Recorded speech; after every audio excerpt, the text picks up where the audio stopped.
So I'm going to start without any further ado, with a review, as usual, of what's been happening in the world of politics this month that affects the work that we do as results. And it's fair to say that it's been a month of mixed messages, I think, from the UK government. First, as I think I mentioned last month, the government hosted the Global Food Security Summit. Now, that happened on the 20th of November. And overall, actually, we were pretty positive about the message that it sent about the UK's response and the global response to the kind of increasing volatility of food supplies and also the longer term prospects for nutrition. As many of you on this call will know, that's not just about the amount of food that you get, but also getting the right kinds of nutrients at the right times during your life, especially in early childhood, and the massive impact that that has on the health of a person over their whole lifetime. So this event, hosted, as I say, by the UK, was brought together representatives from various countries, NGOs, government officials, academics, and researchers to discuss four topics, one of which was a sustainable food system. One of them was ending preventable deaths of children. One of them was using science and technology to improve food security, and one was anticipating and preventing famine and food crises. Now, those are all big topics, each of those, and they had a day to discuss them, and it obviously got quite technical. I didn't listen in on it. Some of our policy kind of experts did, and the technical detail was good, but we need to see what actually comes out of that in reality. We had been warned not to expect very significant financial commitments, but we were actually very pleased to see some. The UK pledged £100 million for increased funding for immediate humanitarian responses, as well as 100 million to Somalia, particularly, a country that's faced the worst drought in nearly half a century, and then followed by that devastating flooding that you may have seen in the news as well. And then there was another £31 million pledged for tackling child wasting. So for those of you for whom that's an unfamiliar term, child wasting is where the child is too thin for its height. And there were some other commitments about developing new climate resistant crops, which we believe needs to come in hand in hand with an active partnership with farmers and communities to make it work.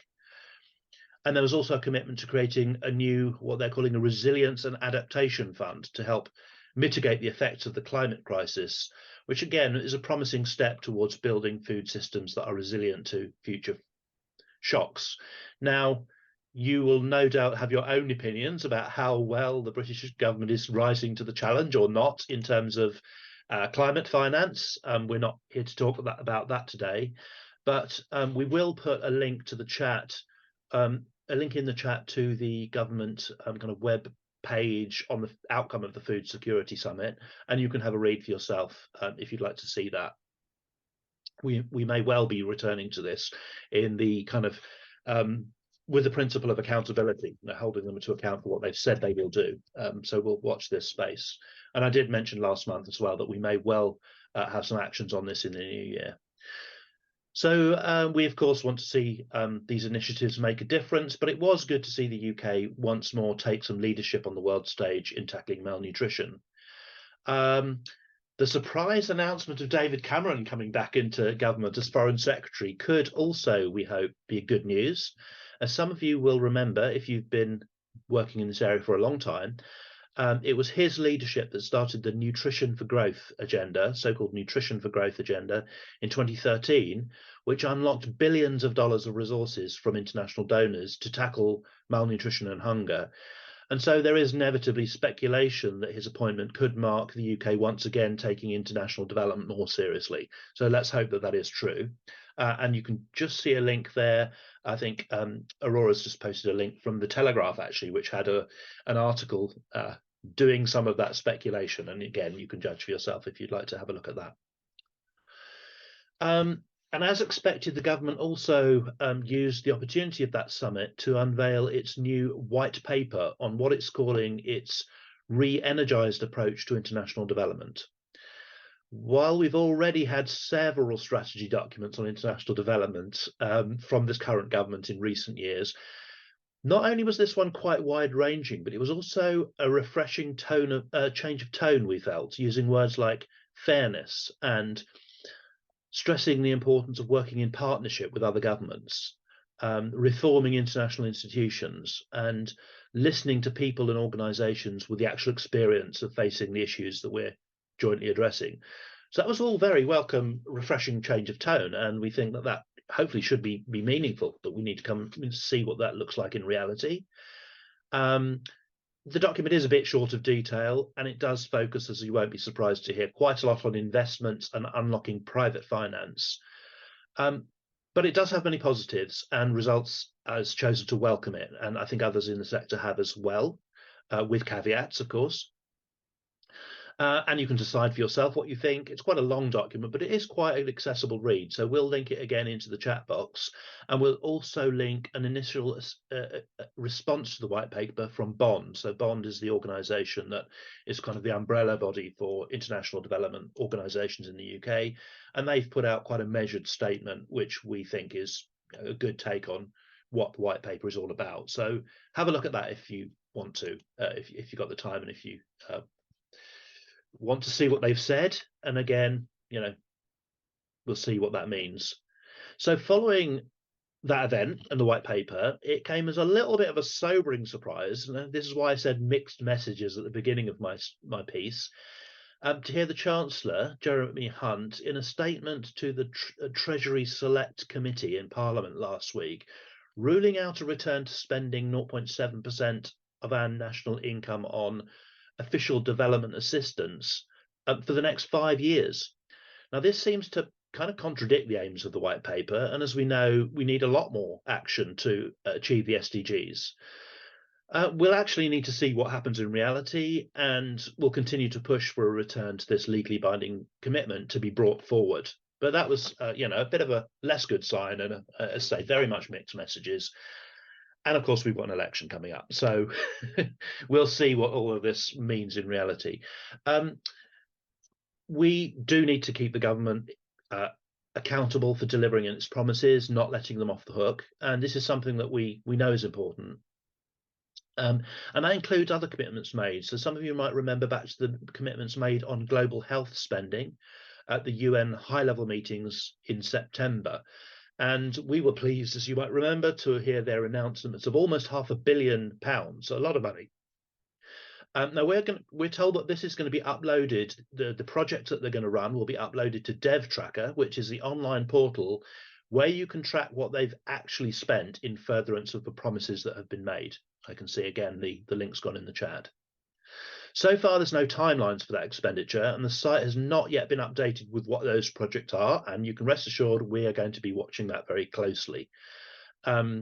We can also put in the chat, yep, again, I can see it's just gone in, what those announcements were back in September.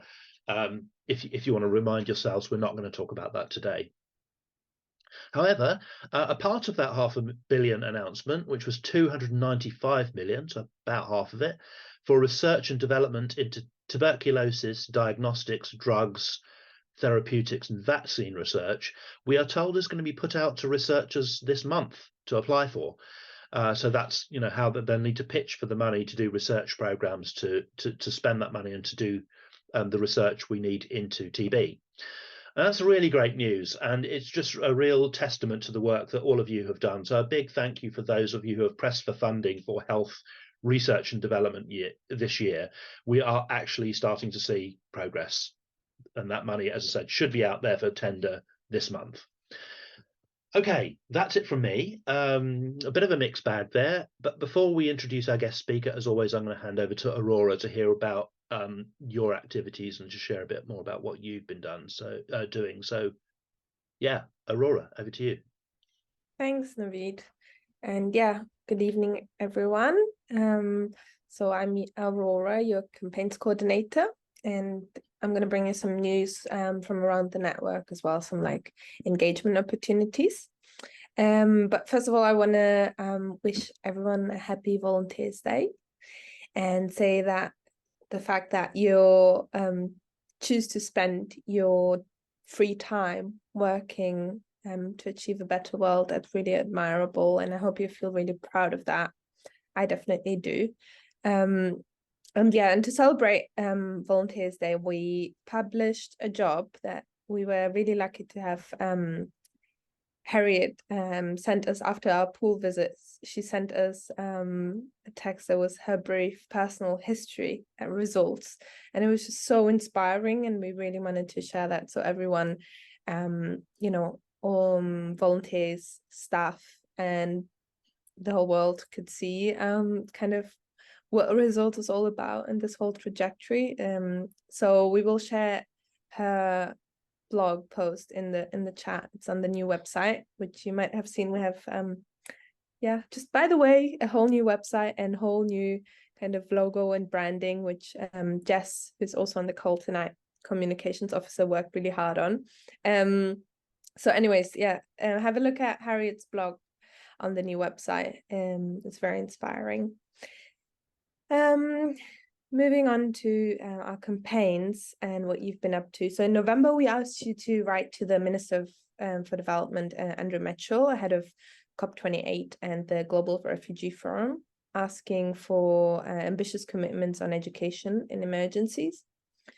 And if you remember, we had our guest speaker last month was Becca, who is part of the Send My Friend to School campaign.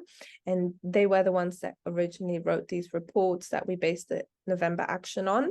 So Send My Friend to School had a really successful parliamentary action day last month. The 20 campaign champions, which are young school students that campaign for global education, they started the day by meeting with Melinda Bohannon, who's the FCDO's Director General in Humanitarian and Development. And then they met with 25 MPs, including Lisa Nandy, to ask for strong commitments on education emergencies ahead of those two big conferences, COP and GRF. And they finished the day by handing in their asks into number 10 Downing Street. So if you want to read about that and see a couple of cool photos, you can do so at Send My Friend to School website. They wrote a blog about it. So just so you know that all of your efforts campaigning on these issues, they were complemented or we complemented them, which are these campaign champions doing it as well. I think that's really powerful that it comes from many different directions. And just to highlight your the actions that you've taken. So Ricky and Karen, who always very diligently write the actions, they wrote to the MP to urge, so she would urge the government to prioritize COP and GRF. And I loved how Ricky sneakily also added a push to return order 2.7. Always like to see that. And also thank you to Angela for Pool for taking action this month, and notifying me, just sending me a quick email and just a reminder that if you did take this action or if you take in the future, just send me just super quick message or forwarded it to me, whatever's easier to you, so we can kind of record who's been taking the actions and also celebrate you. And in London we had not just one but two meetups last month, so they're doing really well. We had Oscar, Harry and Isabel also taking action, and I can see no one from the London group that was there is on the call, I think so. Maybe next month we'll hear from them how that went, but it's really nice to see that their meetup page is working well. They're recruiting quite a lot of new people that return, so that's really positive.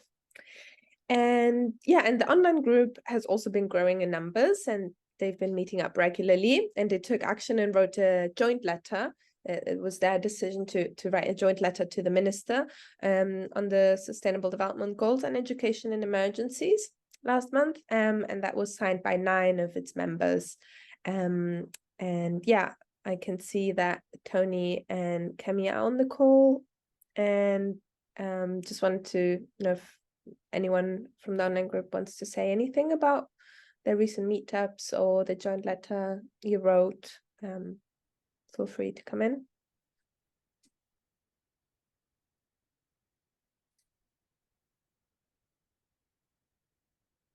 All right. Well, really well done. I'm really happy about how things have been going. I know sometimes it's a bit much to speak in front of so many people, but really great efforts. And I also want to do a shout out to Cami, who I don't know if I mentioned last call, but she's looking to start a new group in Derby, and is reaching out to academics that might be interested. So that's really cool. And I hope that the online group can be that space for, new groups to come up in a really supported environment. So yeah, well done. So yes, another thing that has been really great in bringing new people in, I think, has been our intro to Advocacy and Results UK calls. So the so-called like Advocacy one-on-one sessions that we have is like a half-hour call, and they've been going really well for onboarding new people. And then you joined through there, I remember. So I can see welcome. It's really nice to see you on this call. And yeah, and if you're new to Results, haven't gone to one of those, or if you know anyone that might be interested in joining, you can send them a link to that call. Yeah, it's really nice and informal, and it's just nice to get to know people like that. As for other upcoming events, we have our first pre-election speaker event coming up in this week on Thursday. It's organized by the Aid Alliance and the One Campaign. And yeah, it'll be Thursday at 7 p.m. and you'll get a chance to hear from prospective parliamentary candidates, which is always a good focus for pre-election campaigning. So and they have also roles and kind of an interest in international development, so that should be super interesting, and you can still sign up to that. I hope Naveed can send a link in the chat. So other events next week, we have Naveed and Tahira, which some of you might have met before online. She's from the Aid Alliance, and they'll be bringing you really engaging advocacy workshop on how to speak about the campaign issues that we advocate on in kind of everyday conversations, so with your friends, your family, passerbys, neighbors, colleagues. And yeah, there's still a few spaces available, so if you haven't already signed up, there was a link sent in the chat that you can sign up for them. And yeah, and this workshop will be really great opportunity in preparing yourself for hosting a stall to talk to the general public about the Sustainable Development Goals. That, if you haven't seen yet, we'll send it in the chat. That's our December action. So the idea is that you contact your local Christmas market and ask them if they have a little table available, a space for you as part of a volunteer of a charity to speak to people about the Sustainable Development Goals. And I just give it a try. I tried it for London, and there were so many options. And the very first one I called, they were like, "Yep, that sounds great. There you go." So we will have a stall this weekend. I have to confirm with them if it's Saturday and Sunday or just one of the days, but it seems like they would give us both. So it's really, I found it not hard. And then once you're there, just be yourself and chat to people. We have built a really great pack of resources and like cards for children to color in and some information for you to give out to people. It's just about talking to them and asking them what they care about and connecting it to one of the SDGs. And then those will become Christmas cards to MPs. So that is a really fun action that we'd love for you to take. And if you need any support on finding a local market where you live, or it's just you and your town, I'm really happy to support you. So just reach out to me, and yeah, and I'll help you make it happen. Yeah. So we'll report back next time in our newsletter about if any of these markets, and tell you more next month. So with that, I'll pass it back on to Naveed to introduce our speaker this evening. Thanks, Aurora. Gosh, we had a lot of introductory material this month, haven't we? And just before we do introduce our speaker, I just picked up on Jill's comment in the chat that FCDO and Bond have marked International Day of Persons with Disabilities in Parliament. And it looks like there's some really good principles picked up there, and she's shared hashtag IDPD 2023. So you can go and see what happened there if you follow that hashtag. So it is now time to introduce our guest speaker, and it's my very great pleasure and honour to introduce Nancy Ansah, who I can see is with us, who joined early. And Nancy is the Director of Programmes at a great organisation called Hope for Future Generations, or HFFG, in Ghana. It's a community-based NGO that works to improve the health, education and socioeconomic status of the people they work with. And that includes women, children, young people, persons with disabilities, including people with mental health conditions. Results was really fortunate to be working in partnership with HFFG a couple of years ago on a project to help train young advocates in 3 African countries to advocate for stronger health systems and malaria programs during the COVID lockdown. So it's really great to have her join us today and be on the call. So Nancy, a big welcome to our call today. Oh, you're on mute. Thank you very much, and good evening to all our participants for this evening's program. I'm glad to be here and to have the opportunity to share with you perspectives on SDGs from Ghana. Well, that's exactly what we were going to want to question you on. So thank you so much for putting yourself in the hot seat. Let me start by just introducing you to the people on this conference call. You've probably, from the introduction, gathered a bit of information about who they are and what they do. But our network of grassroots volunteers across the country includes people from right around the UK. We have people who've been campaigning on global poverty issues for very many years, and others who are very new to results, as you can see. So in a minute, I'm going to be asking a few people to ask some pre-prepared questions, which we have shared with you. But before I do that, we always like to just hear a little bit more about our guests. So we'd love to hear what's your background and how did you come to be involved with the work of Hope for Future Generations? Okay, thank you very much. I think with my background, I would say that I'm a gender and health development worker, so a gender specialist. And I started working with Hope for Future Generations for about 17 years now. But in the past, I was a part-time worker, or sometimes on consultancy basis, I come in to support until 3 years ago when I joined Hope for Future Generations full-time.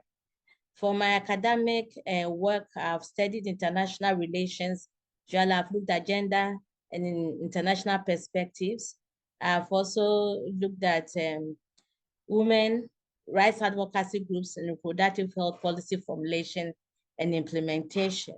This has been my area of work and also of research. So roughly this is what I'll say is my background. My passion is for gender advocacy, and therefore many things that I do around health and around gender, promotion of gender mainstreaming in all areas of our work in Ghana. So briefly, this is my background, and my background makes it easy for me to fit in the work of Hope for Future Generations, because Hope for Future Generations is also a women, children, and young people focused organization. And basically, our work is in the area of health and also about women. Thank you very much. Thank you for that introduction. What's really great, I think, there, and I'm sure this will come out in the questions, is you're able to span academic views on these topics right through to implementation in your work. So I'm sure we have lots of things that you'll be able to help us with. And I think most people on the call will be very familiar with the importance of gender in all of the issues that we work on, whether they be health issues, education, or any other issues of that involve international development. So with that introduction, thank you for that introduction. With that, we'll now go, I think, into our 3 pre-prepared questions.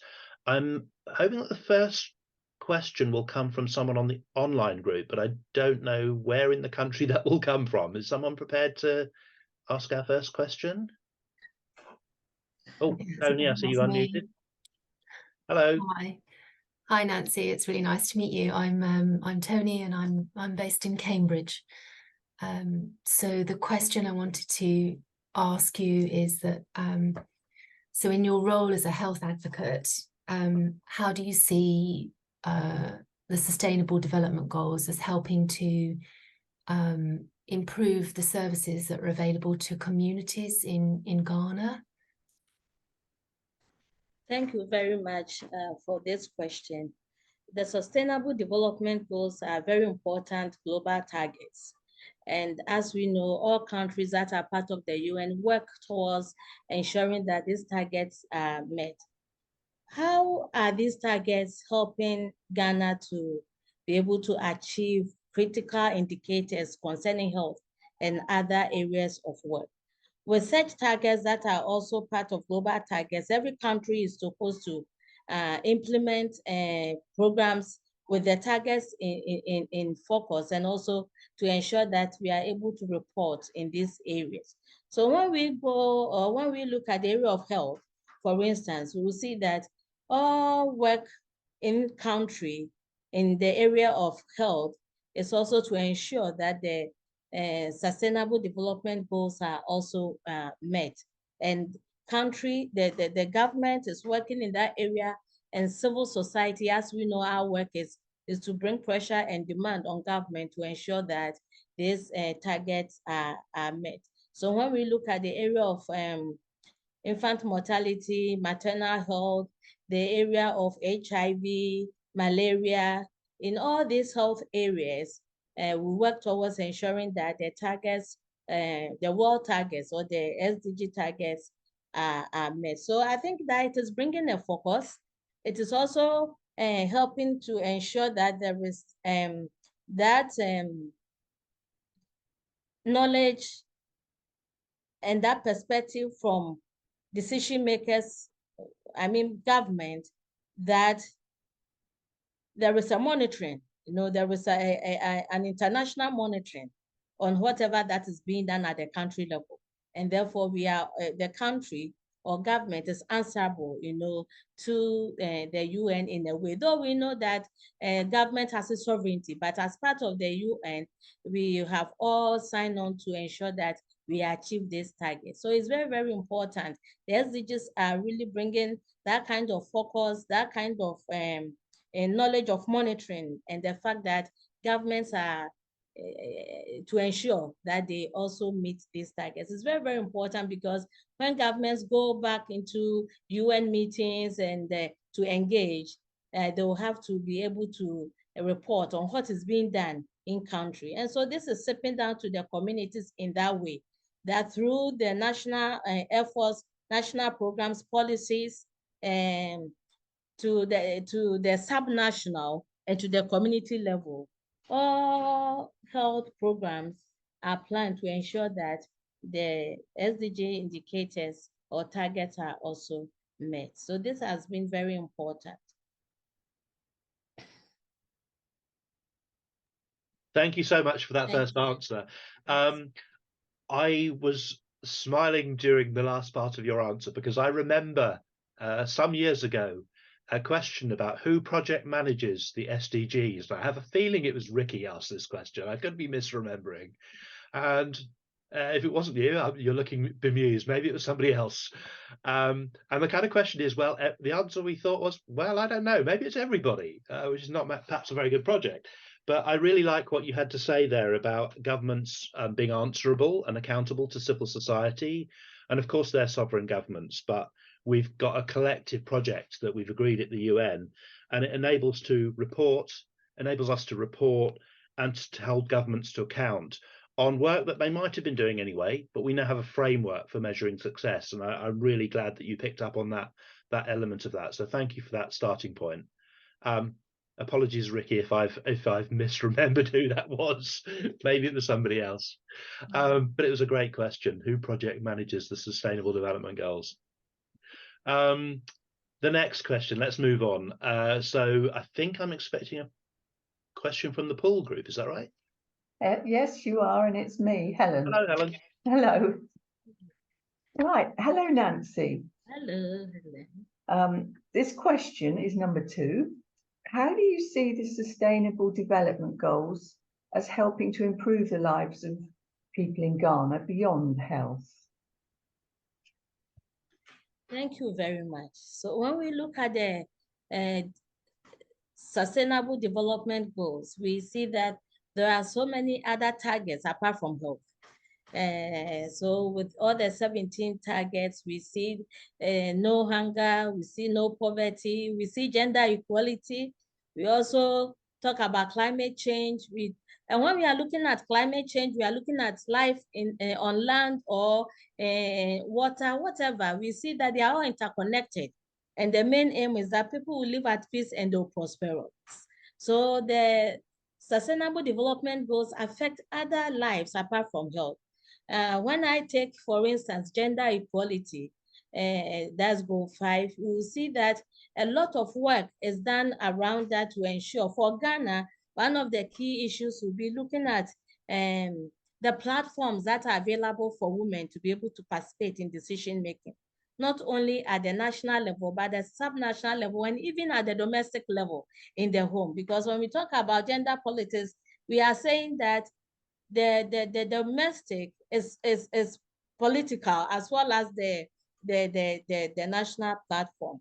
So when we are looking at this, then we are looking at enhancing the rights of women to participate in decision making. When you have a country that about 50% are women, if these women are left out in developmental decision making, then we know that we are already putting the country in a very big bad situation, because then about half of the people don't think for themselves, only half go and think for them.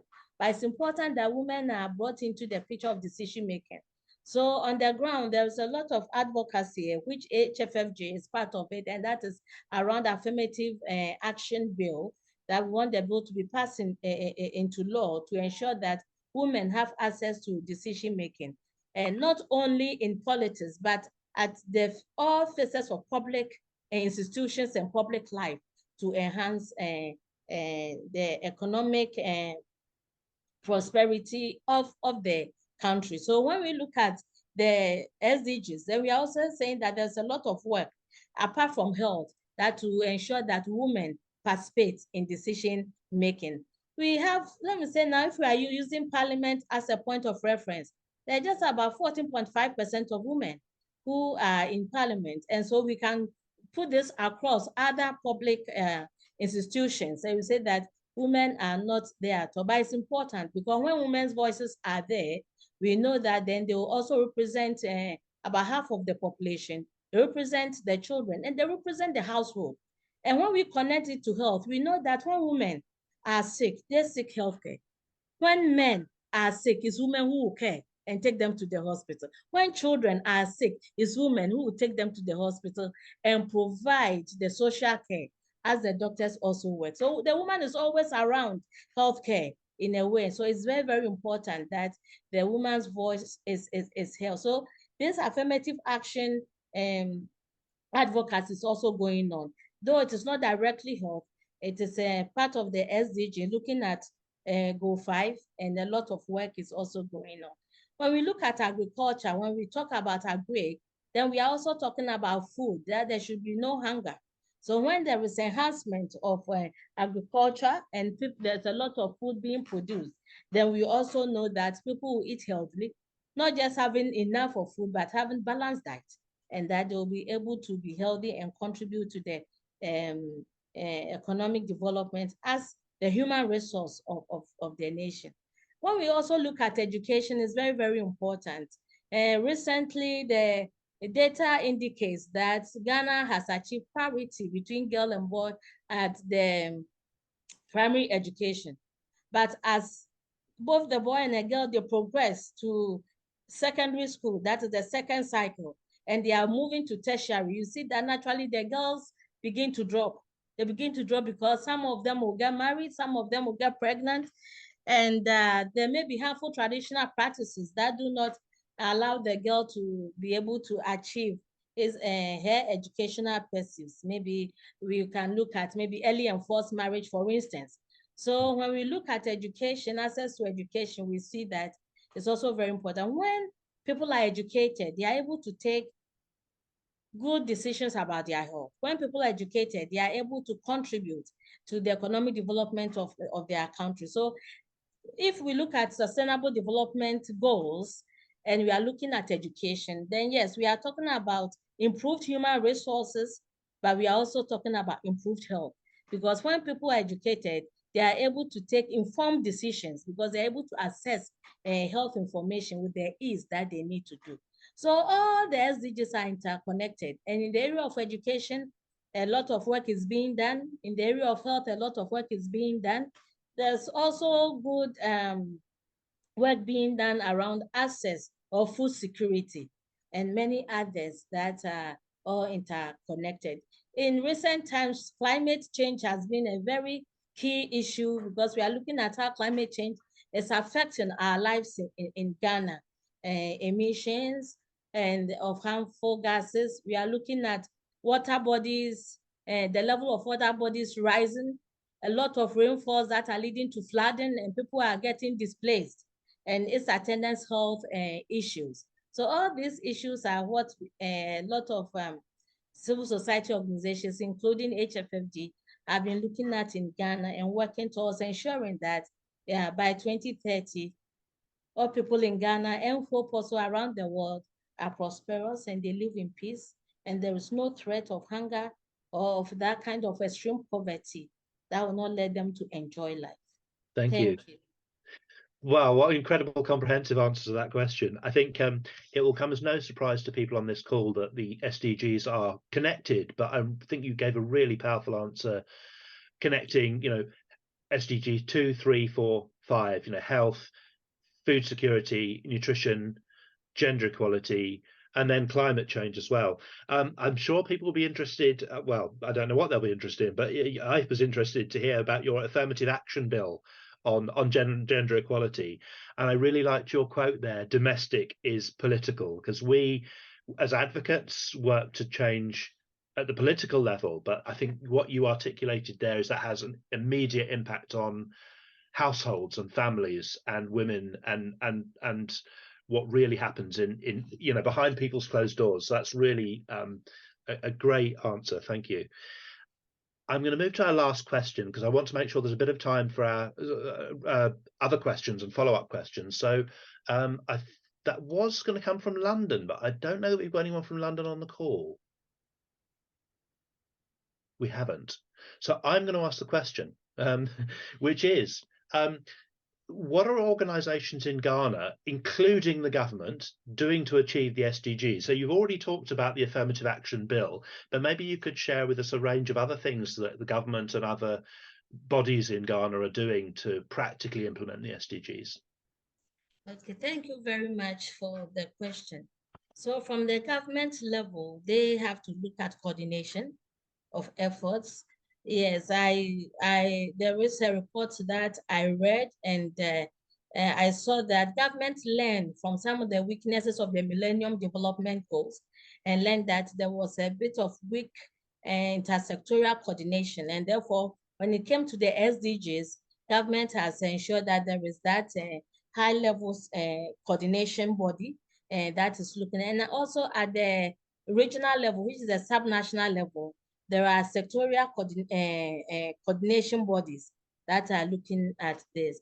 Also, there are about 300 civil society organizations that are working in the area of the SDGs, and these are into subgroups of 17, depending on each SDG area. So a lot of work is being done from government, I would say, is coordination and also delivering of services.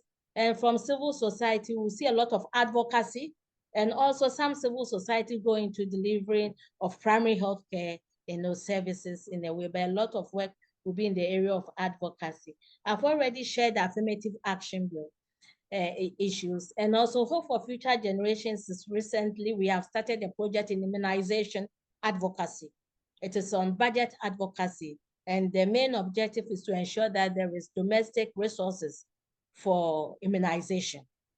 When all children get immunized and they go through the whole process, it means that we are reducing child mortality.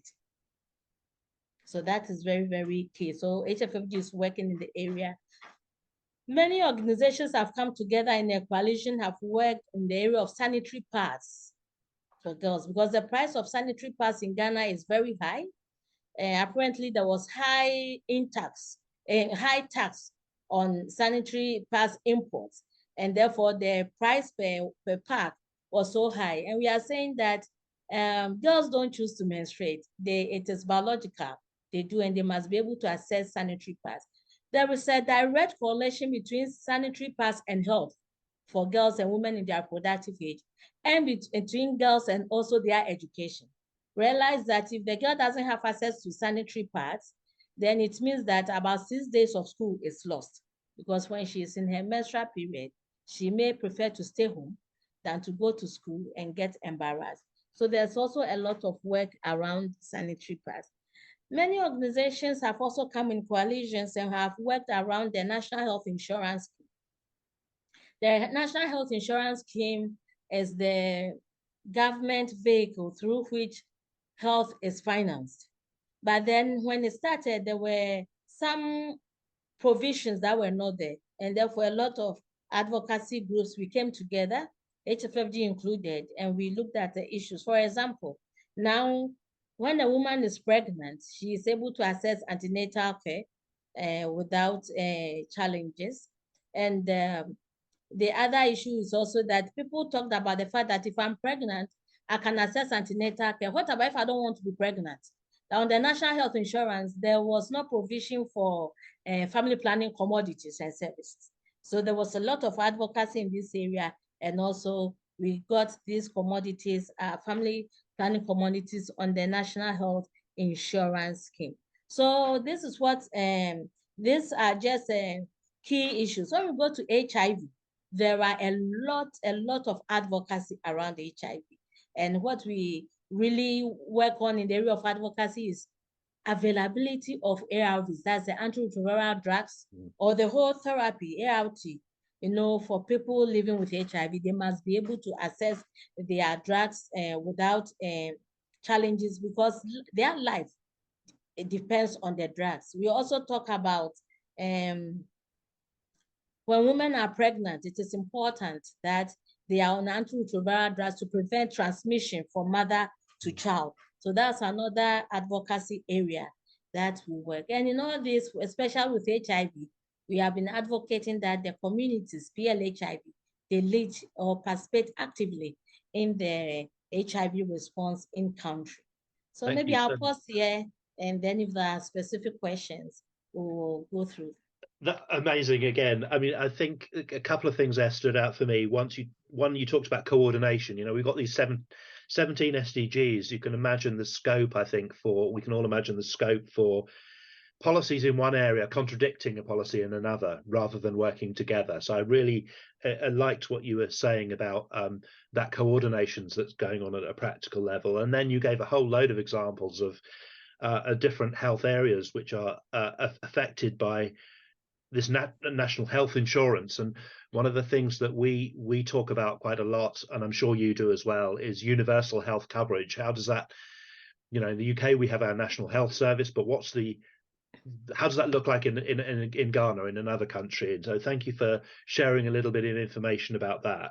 I was also personally very interested to hear that you're starting to work on immunization, because again, it's a thing that Results does a lot of global level advocacy on, and advocacy with the UK government to help countries establish the resources that they need on immunization, but also then move towards that domestic resource mobilization for immunization. So there's a lot there that spoke to us as Results. Thank you very much for that. I'm going to open to the floor now. We've got about 10 minutes left. And so please do either just open your microphone, ask a question. Please introduce yourself to Nancy first before you ask your question. But if you prefer, please put it in the chat, or you can text me and I can ask your question for you. And the number for that is 07906 662 571. 07906 662 571. Pete has a question. Go for it, Pete. Unmute. Thank you. Yes. So I put my question in the chat, but just want to introduce myself. My name's Pete. I'm a musician. I live a little bit north of London. I've been working with results for, there's a silence while I try and think about it, 20 years. And I've been working in development advocacy for longer than that. And I've also, one of the things that I remember very clearly from visiting Washington, D.C. with results was how we campaigned at the IMF and the World Bank at different times on monitoring. And you mentioned monitoring as you began your presentation. And I'm asking, how can we learn more about the monitoring that you speak of? Okay, thank you very much for your question. So when I talked about monitoring, in the first instance, I linked it to government's coordination efforts or coordination responsibilities or roles, that there are sectorial and intersectorial committees that are set for to ensure that they monitor the implementation of the SDGs. So the setting up of committees, and like we have seen that there are different SDGs, and if these SDGs will be implemented in just their way differently, then some policies may interfere with some policies. So that coordination is very, very important, and to ensure that there are monitoring indicators that are put there, and the necessary funding is available for them to be able to do their work. So it means that there are international indicators or targets, and at the national level, when implementation is going on, that is important, I think, that the nation targets this targets, put them in if it is yearly targets, as to how to continue a roadmap in a way to achieve the SDGs, and this should be measured every year to see what is happening, what is not happening. Civil society also has a role to play in monitoring, because civil society, we represent the voices of the people, and we ensure that government action or inactions are monitored and they are really brought to book. So civil society has a role to play, because in a lot of frameworks, international frameworks, or even at the national level, civil society submit alternative reports. Sometimes alternative reports are submitted even at the UN level or at other levels. And therefore, civil society also needs to be able to monitor the SDGs and to also know what is happening. And I know civil society in doing this usually will be doing consultative meetings, across the country with communities and with interest groups, bringing them on board to ensure that whatever that is being achieved, they are recorded, they are followed up, and civil society can also provide that kind of alternative reporting. If we can do alternative reporting, then it means we are also monitoring implementation in a way. And when there are issues, we raise them at the national level, and also when there are spaces at the international advocacy arena, civil society also bring these reports and raise this. For Ghana, then, the international arena of our sub-region, that's the ECOWAS region or West Africa, is key. Then we'll also look at AU, the international arena at the African Union level for human rights issues. We will look at it, and also for SDGs.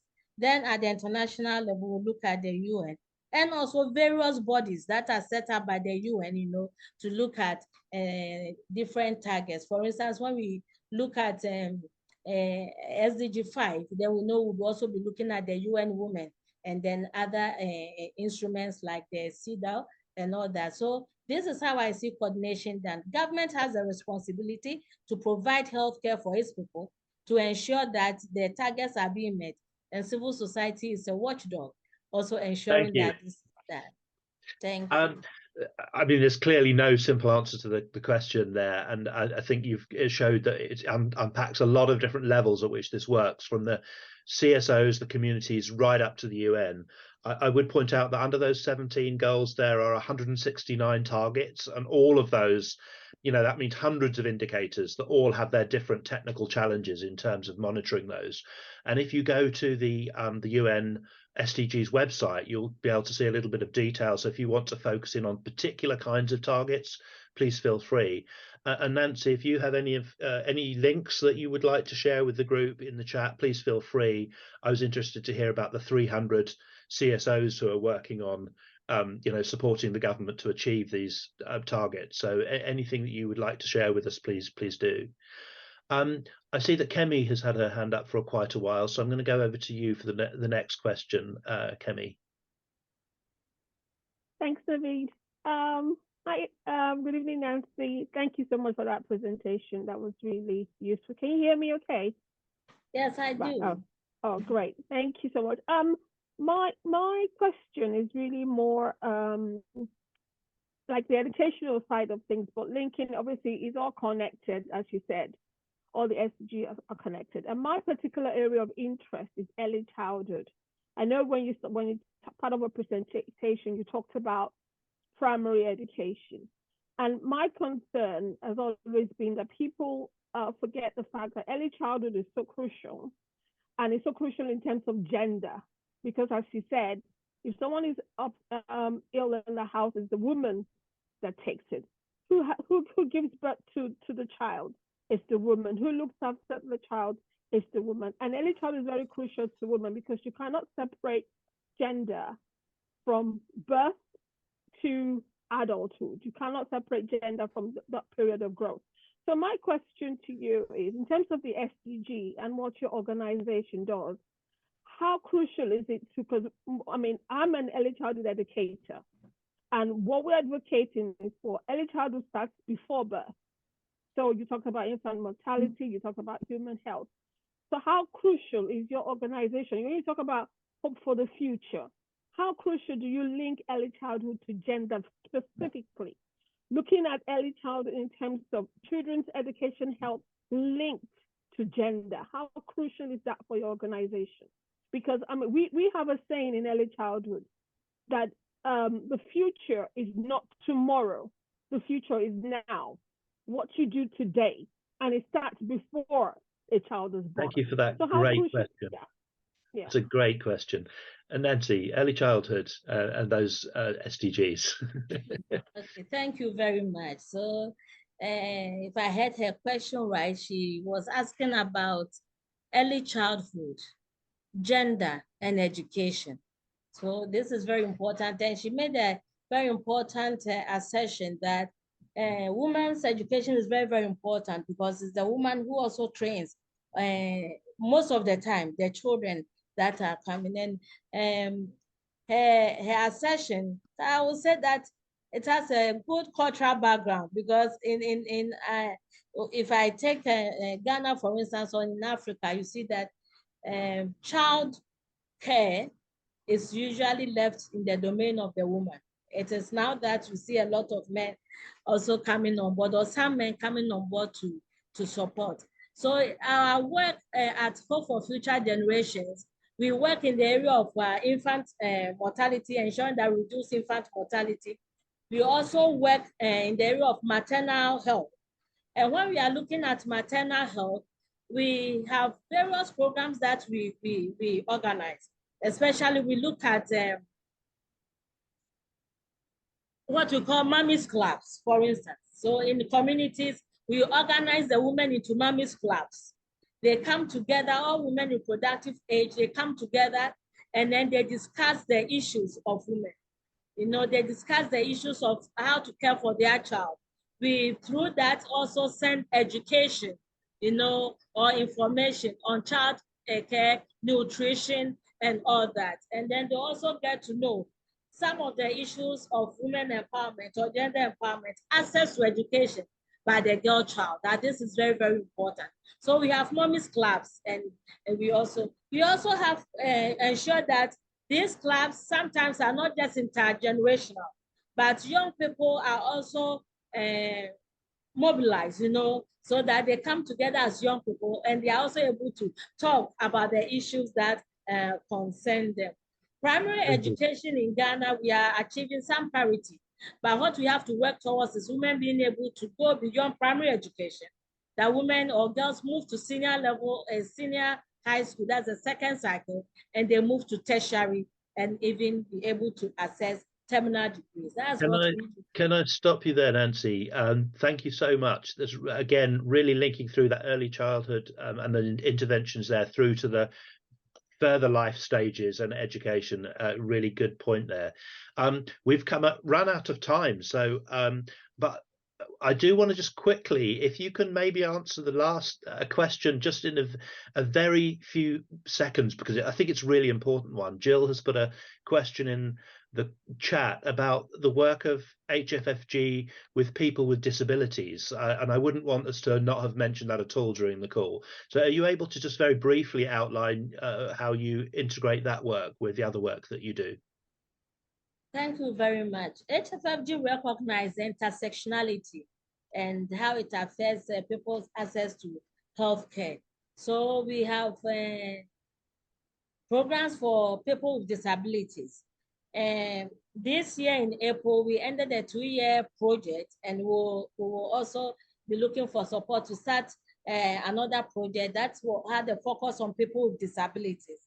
We look at people with disabilities and being able to access healthcare.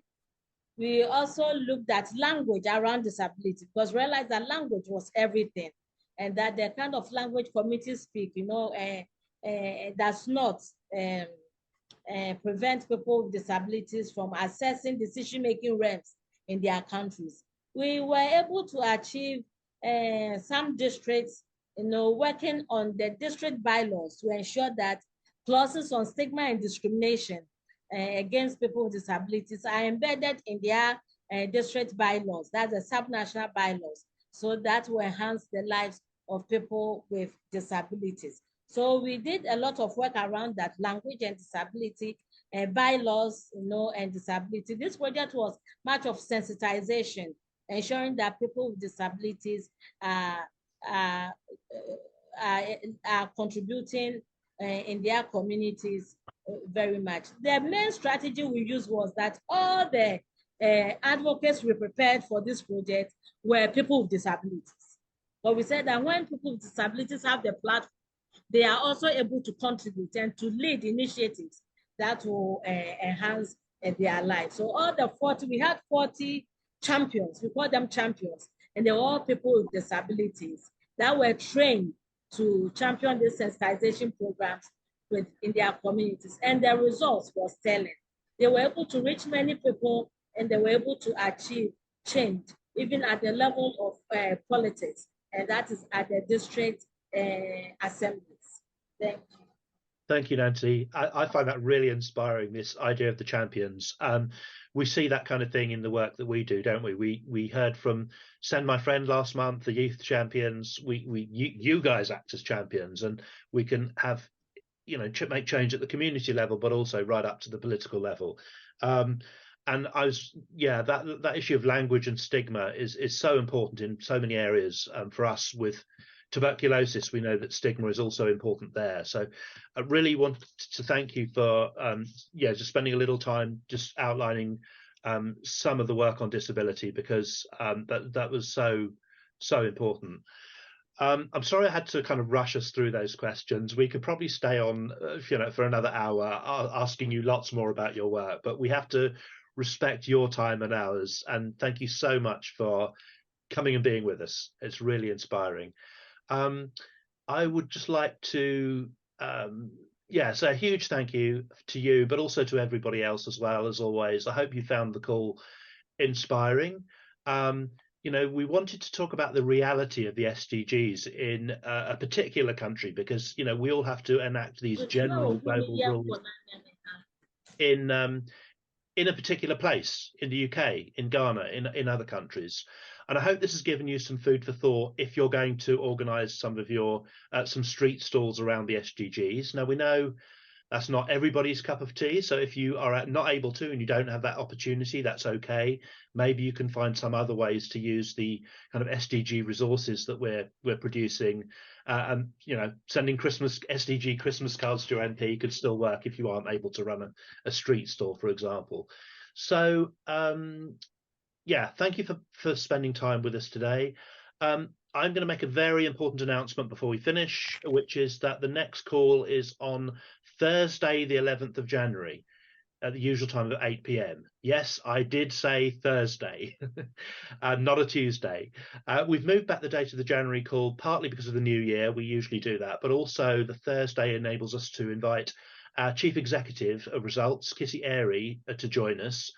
She wants very much like to kick off the year sharing something about our Results UK strategy for what the next period holds, particularly thinking about the next few years before 2030 and how we're going to achieve the Sustainable Development Goals. So really important opportunity to hear from her. So I'm really looking forward to that, and more details as usual in our monthly email.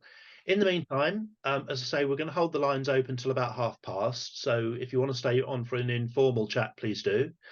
But the formal part of the meeting is finished, so please feel free to hang up if you need to go.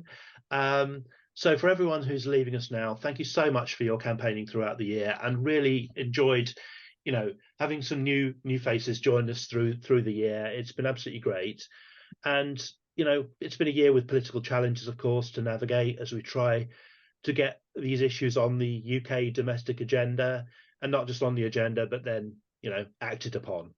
And I do believe that we are slowly making a difference in spite of all of the challenges that we're seeing from people who are taking other perspectives. So, we're doing it one action at a time. You are doing it one action at a time. And thank you so much. And I look forward to seeing all of you in the new year. So goodbye for now, and enjoy the rest of your evenings if you're leaving us now. Thanks, Nancy. Thank you. Thanks, Thank you everyone. for all that you do. Nice Happy talking Christmas. to you this Thank you, evening. Nancy. For all that you do. Thank you. Have a Nancy. good evening. Have a good Thank evening. you. Bye. Thank you. Bye. Bye.